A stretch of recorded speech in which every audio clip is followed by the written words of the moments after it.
Hi love, so let's do the Sultry Hollywood Glam Look. So first off, we are going to start with the brows, cleaning up the edges using a concealer brush and a lighter shade of concealer, setting it up with a beauty blender by dabbing it for making a base for your eyeshadow to stick onto. Now let's apply a metallic eyeshadow and highlight the inner corner of the eyes, apply an eyeliner, and now we're going with a primer on the face and a foundation and dabbing it up with a beauty blender. Now let's accentuate the high points using a lighter shade of concealer, dabbing it in and making it look as airbrushed as possible using a beauty blender. And now we're using the bronzer to warm up our face.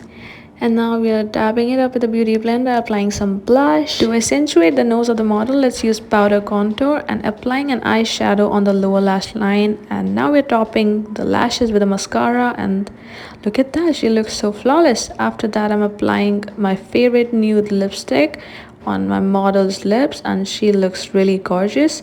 And after the base is done, let's apply a highlighter, and look at that, the look is done and she looks so sultry, and that pop of glam, I am so obsessed. To know more tips and tricks, follow Love Colorbar and let us know in the comments below what you would like to learn from us in the future. Bye bye.